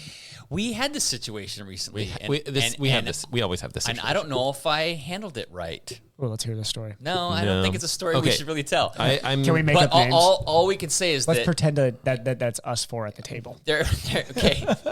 There was a rider that was making me nervous It was Yeah. Jake. to Okay. ride around. His name was Evan Price. And near the end of the ride, I told him that. Yeah. And I didn't tell him exactly what he was doing. I just said that he was making me nervous to ride around. And he has a ton of riding experience, a ton of racing experience. Yeah. And it really threw him for a loop a little bit. Sometimes it's okay It made to him hear that, though. it made him feel Yeah. bad, That's okay. which within a week or two he was like It'll be fine. Yeah. he was fine and apologetic, but Yeah. I still don't want to ride close to the guy. Yeah. I'd rather But it makes him more conscious. I mean, be like in front of him. if somebody came up and told me that or something like that, it would. I mean, I might feel some type of way for a minute, but then I'm going to think about it more on the next group ride, and it'll probably, make me more aware of like, I need to kind of hold my line here. Maybe I'm slotting in a little bit too aggressive. I didn't know if I was completely overstepping my bounds by saying something. I think it's hard if you don't know them well to say something. I don't know. Because then it's like, there's other parts too. Like I want to be invited back out on the ride. Like there's a guy that like leads a ride, and I was riding with him, and I'm like, this is a person that I avoid, even though he's kind of like ride leader. It's like that's a good that's a power situation. It's a there. power Yeah. situation. Yep. And for me, it's just like sometimes I'm just don't say anything and give more space. And roll with it. Maybe before rides start too, maybe it would just be good for whoever the quote unquote leader is, ride leader, or the person that organized it, just to say, hey, there might be some new people here. We don't all know each other. Don't feel bashful about talking to people in a tactful way. I mean, you don't want to come up and attack somebody, because that's never going to end well. But if I actually have a small pet peeve of I tell the kids this, the juniors all the time. And this is, well, I sound really old here saying this generation here, but this generation of kids does not communicate well. Just period. Like, I mean, just they text you later. Me being somebody who treats kids all day and deals with them, they just struggle with difficult conversations. I don't know if not it's as much this random conversation. I don't know if it's this generation or if it's the fact like that this is just like a normal thing for high school kids. It or could be. General, like when It you could were be, but when it's you were different. 16, you were probably the same way. No, I was very good at having difficult conversations at that time. I grew up a little bit differently. I grew up military family. I was told that when you Don't feel believe a you. certain way, whew, yeah, but trust me, you still had to I can go back to communicate. some rough conversations I did. Yeah. Generally speaking, you still had to communicate with voice and It's- over the it's phone or in different. person. Yes, Now it's different when you grow up yeah. with social media, and this is where I'll play devil's advocate to you, Matt, is they get to hide behind the lack of immediate response from something. So when I'll say we, like, I mean, really, because we grew up without social media, we grew up, it was that difficult conversation had to be had face to face. Yep. Now the kids are getting better at it because kids get better at anything that they do consistently. So coming out of the pandemic, I've seen even some of the kids that were very quiet at first out of practice that if they feel some type of way, they'll usually come up to me first, and then that gives them the green light to be like, oh, now I can go and say this to this other person. But they still need to have that buffer. They're still not good at that, like riding up next to somebody and saying something. In cycling, it's tough because the kids, they'll do super sketchy stuff sometimes. And then I told them, I was like, you guys need to communicate. Like if somebody just did that, you need to tell them like, hey, like easy, or like, come on, hold your line. They will, I mean, if I wasn't there just talking my head off the whole time, they'd ride for 45 minutes and not say a word to each other at all, period. Just not talk for 45 minutes. So it's a pet peeve of mine. I don't think I've ever done that. Even when I see adults do that, or like the guy that wants to come up on somebody on the inside and doesn't say like, hey, up on your right, or like, hey, here, that it's just like talk. That's it. Like a pet peeve of mine is the dead silent guy that does sketchy crap and then doesn't say anything. Yeah. Like, come on. Like, good There God, was a like, ride speak, just a couple say weeks something. ago that somebody got startled because somebody rode up on their left, and it startled him so much that he swerved and then ended up going shoulder to shoulder with somebody and ended up going down. Talk. Like, I mean, this is I think anybody who's road race remember this. I mean, I remember especially in the threes field when it's a bigger field, guys are talking too much almost, which is fine. I'd rather hear guys saying stuff all the time and know where everybody's at. Yeah. Or even just, I mean, you got to be a good bike hunter, but the touch on the back, anything, like, you know. So I'm here. Exactly. Stuff like that. And that's why I'm trying to teach your kids that even if you feel uncomfortable in that moment, you need to say, you know, these are momentary things. That's what the kids struggle with. Too, where you're like when you're in they struggle the race, with you that can kind of feel like, I know, conversation. you know, I'm not in control of the race, but you feel like this person's here, this person's there. Like just kind of feeling like you can voice your. I tend to be pretty vocal, but I'm a guy that can't shut his mouth anyway. I'm the same way, but I tend to be pretty vocal, even in a race where if I'm getting pinched, I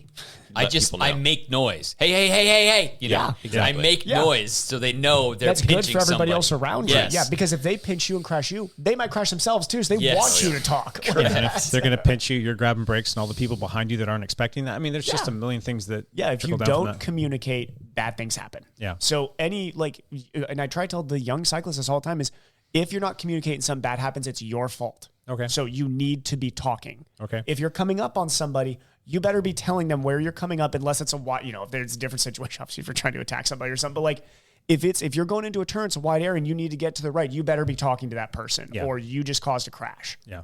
And sometimes I have to like scare them a little bit, where I'm like, and it's your fault. And they're like, oh, okay, I get it now. Yeah. Like this is important. This isn't something that I just can ignore. What about overly aggressive riding? I mean, we get a lot of that. We get out on group rides, and sometimes it's a little spirited, and people want to go hard, and they want to, you know, maybe there's a segmented play here, or maybe it's a race-paced ride, or maybe it's just like triathlon. kind of chest pounding and just having a good workout. Is it? Overly aggressive riding is different than chopping somebody's wheel or diving a corner that they shouldn't be diving a corner blindly. Yep. You know, or that shouldn't be overly aggressive riding.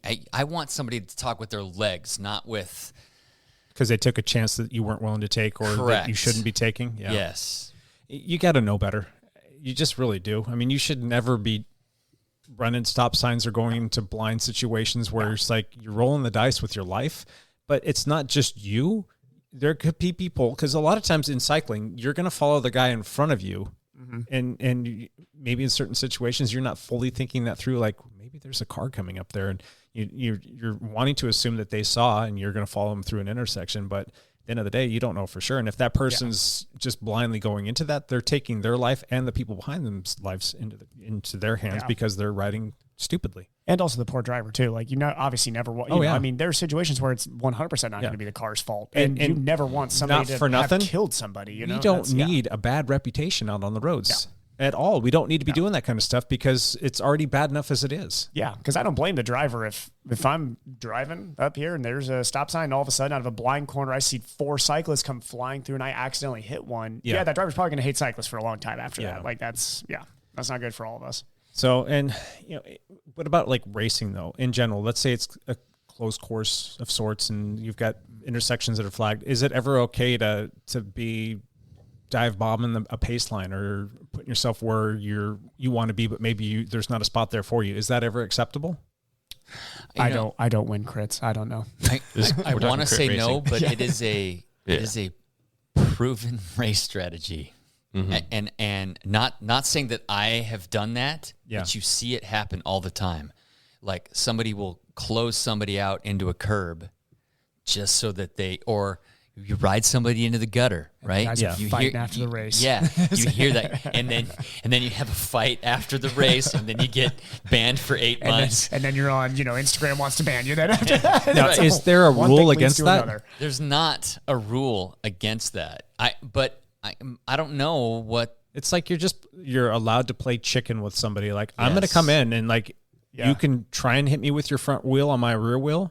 It's not going to end well for you. Mm-hmm. Right. Cycling's a hard-nosed sport. I mean, historically it is. So I think that there's always this battle between the courtesy of it and the racing primal aspect. It's it's been a professional sport since the 1800s, and this is, I mean, there's a reason that we still talk about the Velomonti rules. I mean, there's a code of conduct, but it's all unsaid code of conduct. You know? Yeah. So let's say that something like that happens to you. We'll say it's on a preem lap for a big purse of money, and you're like, Oh, man. crap, somebody I'm just in a sprint for the preem lap. This is exciting. Okay. somebody gutters you, and you're completely like taken out of the situation. You don't You have crash. to grab brakes to You got to not grab crash. brakes. Of course, you're going to be a little pissed off because that just happened to you. Do you seek retribution later in the race if you've got the legs and the ability to do it? And let's say you come back and you do the same thing to that person. Is that cool? Is that acceptable? Oh, is that? If you have the legs, you just beat them. Yeah. That's I think the answer. I think Matt's right with the most frustrating part of this. I think Lance mentioned earlier is that when you're that guy who does that repeatedly, it's frustrating to people that are stronger than that guy because you know that in theory in a cycling race, the best leg should at least have a chance to win. They don't always win, but should have a chance to win. And if you're that guy that's willing to take those risks that can hurt other people and you get results from that, I mean, do it, sure. It might be good by the rule of law, but we all hate you. I mean, that's, it'd be like... Yeah, it might pay off well for you right now, but down the road, it's Nobody not going to likes be. you Yeah. then. In cyclocross, usually the courses are pretty narrow, and it's very easy to stake somebody where you just close off the space so that they can't, so there's a stake in the way, and they have to grab brake. And there was, usually during most of the race, you don't take it too seriously, but I had a race last year where I was battling with a guy for like top 3, and we both, and it was like in the final 400 meters of the race, and we were both sprinting for a corner because only one of us was going to make it through that corner, but we're 50 years old. We both gave each other space. Yeah. Let's race this, and let me just close you out. Yep. Whereas, well, I mean, even watch the pro Peloton when guys, I've seen this before. You get a lot of gamemanship if there's a breakaway going into a sprint. But I mean, sometimes those guys will shake hands. And it's a side-by-side sprint. We all love to see that because that's okay. Let's see who the best rider is, not who can do a track stand and gutter a guy as much as possible. It's like, is that racing? Sure. I'm not saying that any of that is against the rules, but you can also in the same breath say, I hate that guy. Like nobody likes that guy. Like sure, be that guy. You won.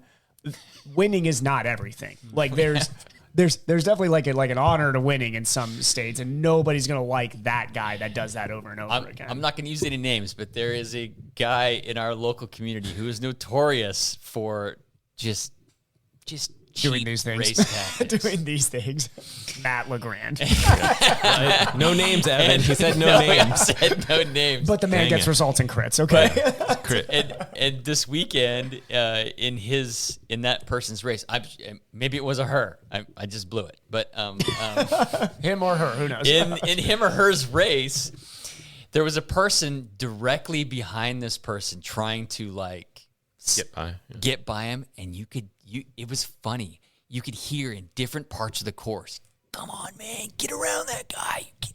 Yeah. When you're hated, that's the thing Oh, he is. Because this well thing, if known. you do Because it's that just enough, well known. there's the human aspect of that where you want to see that person fail then because you hate them. He's just done shady stuff. There you go. Is it poor etiquette in a cyclocross race to ride up behind somebody and just overtly flip off their camera, come around them, stare them down, and flip off their front camera and just keep riding right past them? Is that poor form? I'm pretty sure. Since me and Matt are the most experienced cyclocross racers, I'm pretty sure that's actually a requirement in cyclocross. Maybe it is. It's poor etiquette if you don't do that. Yes, Dylan, that is one of the best videos on your channel. I got like 4 people came up to me at the race just today. Hey, your Dylan video was fantastic. I loved it. If you haven't had a chance to see that, it's 20 seconds long, and it's 100% worth your time to go watch that 20-second video. Is that Enya in there? Is that what that is? Enya. Yeah.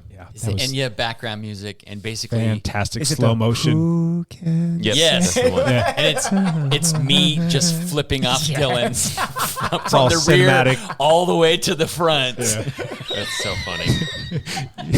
It was that's awesome. That's an excellent music choice too. It was That's a great beautiful. soundtrack for that. It was hilarious. All right, what are some other etiquette issues? Do you have any etiquette issues that you have with folks in the gravel scene? I actually, a lot of that hasn't really happened, and there's less etiquette issues in gravel Gravel seems like a fun scene. so far. I mean, it gets strung out a little bit, and there was a big hubbub a couple weeks ago in one of those bigger races about people not wanting to pull back on and people yelling at each other and Yes, there were Closing the gap Oh, wasn't. Yeah. aero bars versus no aero bars. aero in bars gravel. and no aero bars. A lot of drama Yeah, there. there's A lot of drama gravel there. drama. Yeah, and there was an issue at Steamboat Gravel. Yeah. where Chasing where down. the pro favorites, there were 7 or 8 pro favorites, were in a group of like 50 because it was pretty flat. So all these scrubs could hang with the pros, and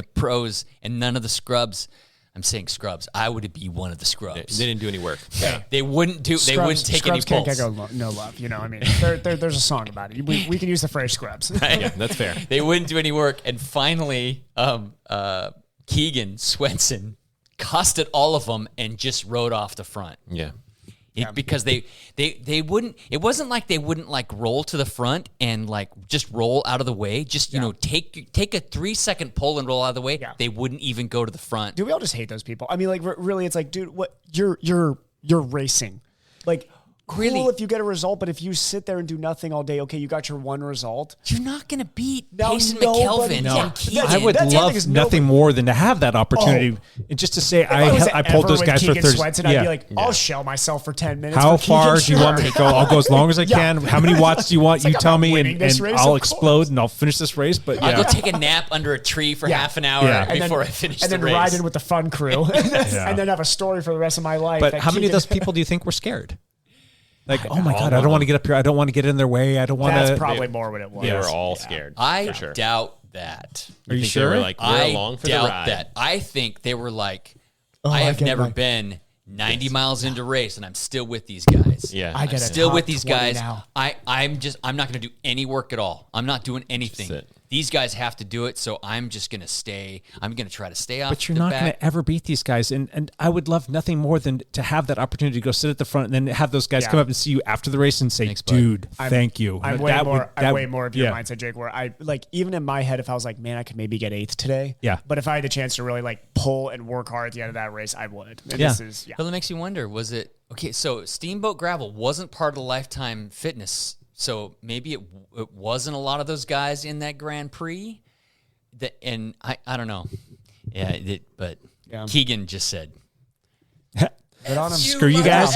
Good on I'm him. going to finish line. Yeah. Glad. That's I mean that's like, and he won the race. And this is the other thing is etiquette wise. Here's one interesting etiquette question. When something like the things we just talked about is happening, what is the etiquette on your response? Because remember, we're also, I mean, this is just like the triathlon I was just talking about. There's the moment when your heart rate's at 180 and you're not rationally thinking in your head, like, you know what, maybe I should like calm the voice down a little bit, speak softly to them, ask them how they're feeling about the situation. No, like this, I mean, you know, it's like nobody politely asked a referee in the NBA why they gave him the foul call. Like that's Michael Jordan used to be so mellow. Oh yeah, for sure. It's like, you sure about that? Jim, come on. I think that the correct etiquette thing to do is try to be calm, deal with the situation. None of us do that in a race situation. We're all like Hyped. super hyped. Yes. Yep. Even if it's a long gravel race, you're still in a race. I do think everybody needs to take that 3 seconds though. That's Take 3 seconds. That's what I said was take 3 seconds and then you can talk. You're still going to be loud. Like you're still going to be loud and angry, but you don't want to say what is in your brain at that first second. You want to wait a good 3 Mississippi count. Yeah. Because if you say anything that's right, you're going to get a tech. I don't know what's the equivalent of that in cycling. You're gonna You just get relegated. Yeah, there you go. What are you, Cat 2? You're Cat 3 now. Yeah. Anything on the road side of things for you personally racing? One other thing, go ahead. Champ Bailey forgot something. Did you hear that Keegan Swenson got picked for the UCI Yes, I World did. Championship I did, road yeah. team? Yeah. Really? Yes. Wow. Yep. Interesting. So all he's been doing is racing gravel and mountain bikes, and the USA Cycling picked him to go to the UCI Road World Championships. Your That's engine's interesting. tuned so well from those big gravel races, and getting on the road, it's still going to hurt, but I would have to think that that's going to have to feel maybe a touch easier for him if he's got some people working with him. He has the power profile Yes. to do it. It's just whether he can ride a road bike well enough to stay in a sure group. he can. I'm sure he can Yeah. too. It'll be interesting. Crazy. Anyway, I think that'll be really interesting actually to see. We'll be cheering for You know, him. I mean, he's top end of that world, see how it translates over. some of the other bigger U.S. names like can't go to the World Gotcha. Championships, so they're like, Keegan, let's take Keegan. Well, we know he can climb.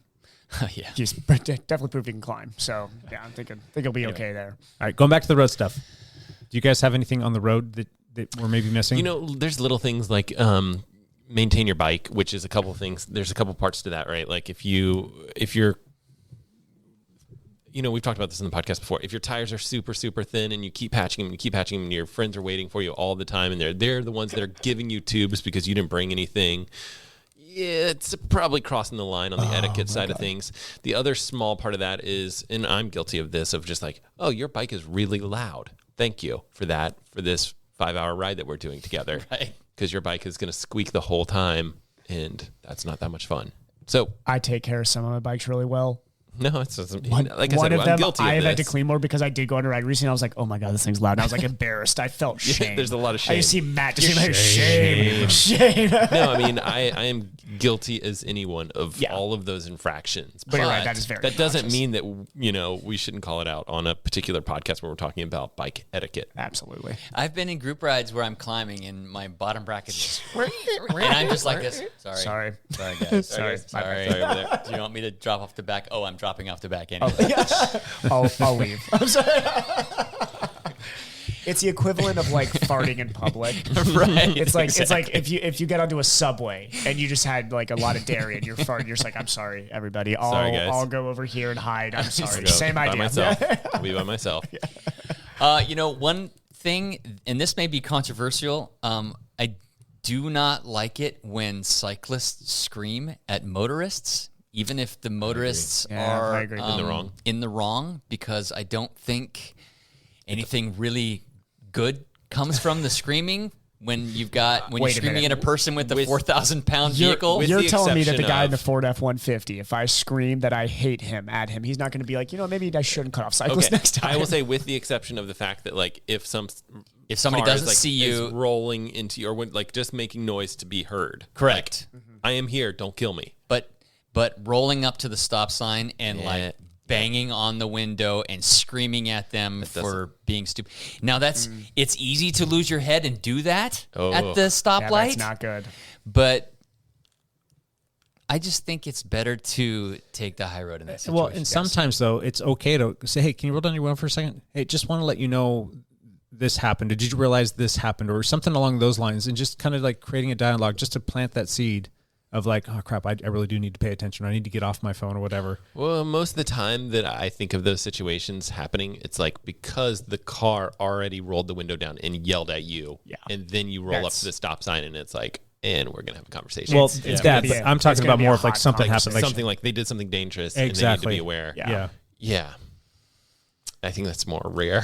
that's why it's controversial. Is everybody okay with faint sarcasm? Because I'm a big 'Cause fan of you that. are. You personally. lay it on I'm the king. thick. I know. I'm the king. Of that. Oh, yeah. You're 16 and you're smoking? Yeah. Well, what was that kid that we saw on the top of the it?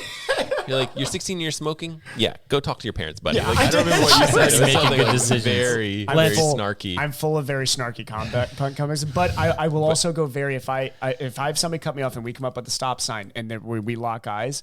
I've got this new thing where I'll just ask them, "Hey, I hope you're having a good day, man." That's it. I just point at my eyes. That's it. Yes, I see you. Is there ever a situation, Lance, where you will come up and knock on somebody's window or yell at them or be pissed off? If they've clearly done something unsafe or intentionally Intentional. if it's That was the word I was looking for. Intentionality is the if big they've one. done it Yeah. intentionally, then Yeah. I'm not just trying to say, hey, there's people on the road, watch. If they intentionally did something, Yeah. yeah, lose your it's cool. it's hard to keep your mouth shut. Yeah. Yeah. I love David Goodman's response to when we're at Vancouver Lake and we have the person who screams about our. What does he say?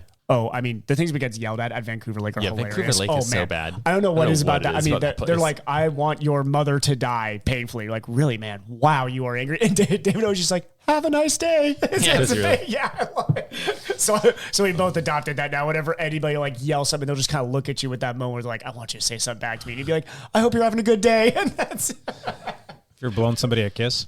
Yeah. That works really well. I used to ride with a guy who would do that too. They just get more angry. Yeah. I had a guy who used to do a thumbs up too. He's like, every single time. It was hilarious. Yeah. Oh, what about Strava? Is there Strava etiquette? Yeah, there have been Matt's got to scoot out I here. gotta wrap it up. He's got stuff. Gotcha. One But last thing for Matt. Strava, don't say anything mean to people on Strava. It's not worth. I mean, Trash just talk 'cause on you're Strava. online. Do people trash talk on Strava? I don't What know. about People say stupid stuff. what about wind doping or car doping? Oh, this is Oh yeah, don't cheat on Or Strava. segment. Well, I wind dope all the time.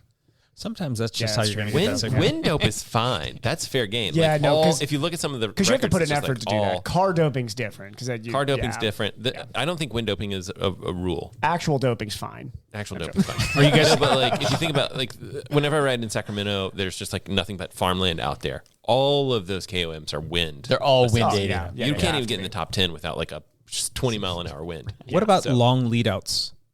Fine, that's fair game. That's fair game. That's fair game. What I think it might That's cross fair the game. line if it was like an e-bike leading you out, Or if you're a guy a that car. never took a pull and then you sprint across. Yeah. Yes. That's a different Lance. That's just that's just You ridiculous. sit on somebody's wheel and just go even with them at the end. Lance. Just to get that half second, 1 second, whatever. I've had several KOMs get pipped from me in the last month because somebody was sitting, and then bounced. Oh, so, gotcha. Hey, Yeah. Matt, before you go real quick, you want to give us your one last thing? I posted a video, just something real quick talking about the Apple Ultra Watch this past week, and That video is crushing. exploding, like Yeah. stupid. Like within hours, he's at 100,000 views. yeah, What? It's like You're at one 100,000 of views in the those video? one of those crazy. Don't forget us when you situations. become famous, you know. I've Did you already pick a forgotten bunch you. of- I've already forgotten you. Pick a bunch of subs from that. Yeah.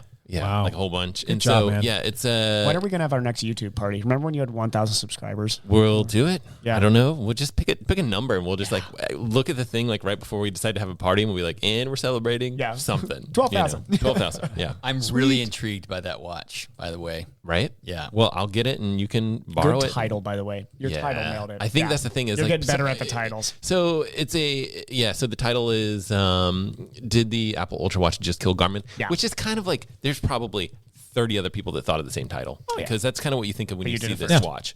And, 107,000 views.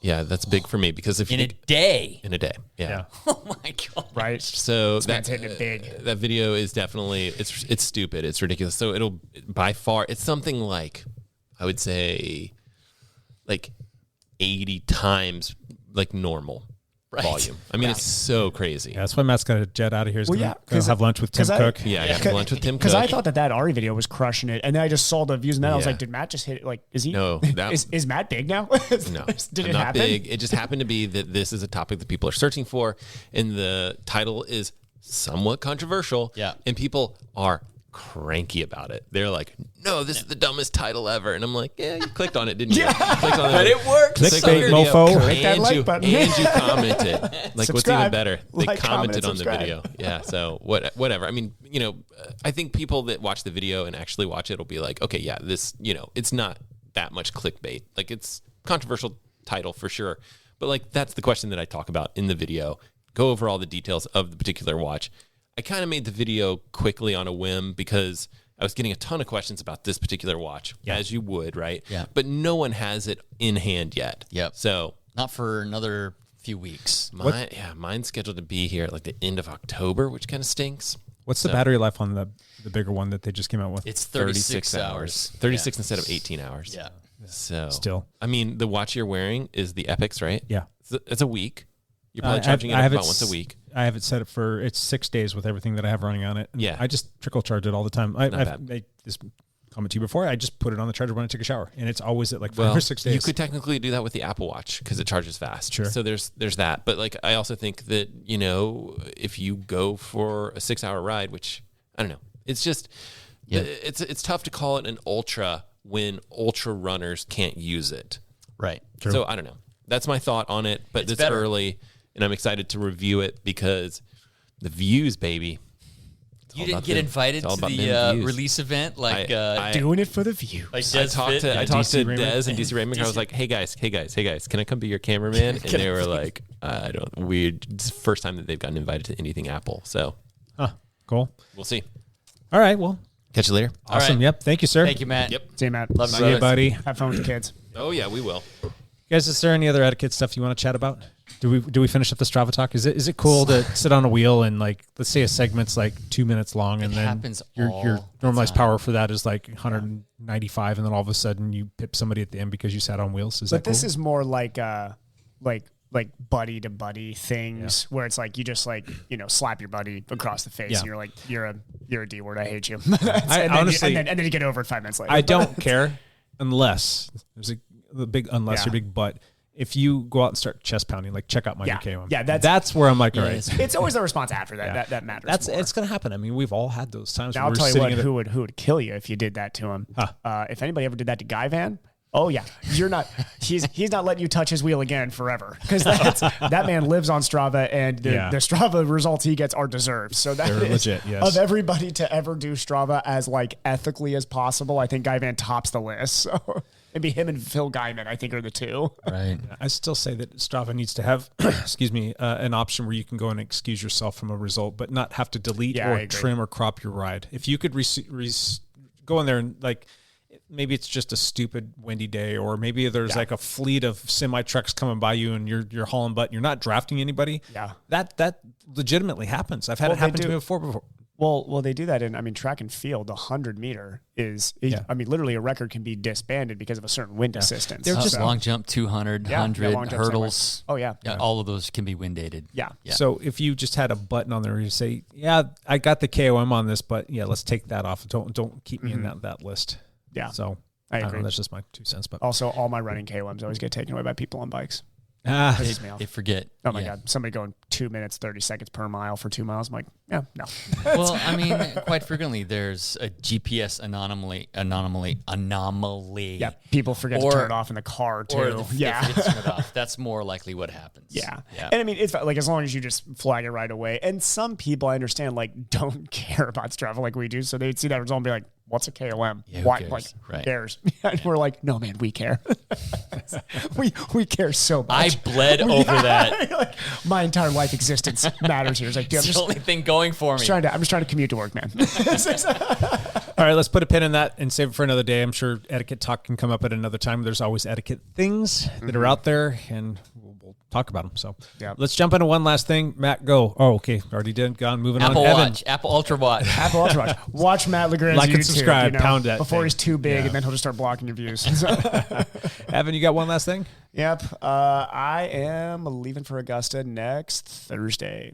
So till then, I'm actually going to train very normally this week. It's going to be What does big the volume. field look like for that race? It is another mid-pack field, but it's a little softer field than Santa Cruz. Barely. It's still, any race you do these days, there's always going to be fat. There's no like majorly soft fields anymore, but we're getting into championship season now. Mm-hmm. So these are a couple guys either looking for a prime race to get them ready for World Championships or a bunch of mid-pack guys. So cool. Yep. Wish you luck. Thank you. Sweet. Yo, Hep. There is racing this weekend, cyclocross racing, but they're all in Central Oregon this weekend. So this Saturday's race is Can Chaser Cross. Can Chaser. It's on the fairgrounds in Redmond, Oregon, like the barrel racers that go around cans and barrels. That's why it's called Can Chaser. Oh, that's awesome. It's on the rodeo grounds. Oh, wow. Like part of the course last year not only went through the rodeo grounds, but through like the stalls where seriously, they keep the horses and animals. Yeah, so it was a cool race. It was fun. And Sunday there is a race at the Deschutes Brewing property in Bend, Oregon. So that's not a part of the Harvest Cross, right? It's just a one-off? It is not. It's a one-off. The Cyclocross Crusade normally had races there every Halloween for a decade, and that all fell apart a couple years ago. So they haven't had a race at the Deschutes Brewing property in a couple years, but there's going to be one there this Sunday. Nice. Interesting. Are you going to go to both of them? I have no clue. Life is still up in the air for you right now. Lance's life is in the hands of at the moment. the hands of fate. If I can hire the right people and it all works out, I might go to both of them and just embarrass myself because I sucked this year. But we'll see. But you're having fun. Yeah, gotcha. My one last thing is the flogging rides ended last week. The official flogging rides are done for the year. We did 24 of them. They're in the books. However, there might be a little encore ride this coming Thursday. If the weather's good? If the weather's good, it'll be not a flogging ride. It won't be all the different groups. But if you're in the area and you want to do that little route, again, a little bit earlier in the day, that might be something that pops up on Strava. So go check it out. We also need to pick a Monday or a Thursday and do a little podcast reunion ride. Yes. Once I get out of this. So nice. once I'm at this, basically after this week and next week, I am in like a 9-week just open training season. Yes, please. So that'd be nice for the four of us. Sent to that just picture go out, and then I'm like, God, it's been a long time. How many years ago was that? That was like 2 or 3 years like ago. a couple months after we opened the lab. Something like Wasn't that. it? Yeah. Well, I don't know, because it was Time Hop. It popped up, and I saw that. I'm like, oh my gosh, it's been that long since we all rode together, all four of us. So I think it was 2 years ago, and it was right at the lab. It was right at the head of when we started dealing with the really bad fires. So I think it was 2 years right, ago. it was. So it was. You're right. crazy. Yep. Cool. Yep. So it was a couple months in the pandemic, actually. Yep. And my one other last thing, I need a freaking cyclocross bike, you guys. Yeah, you do. Yeah.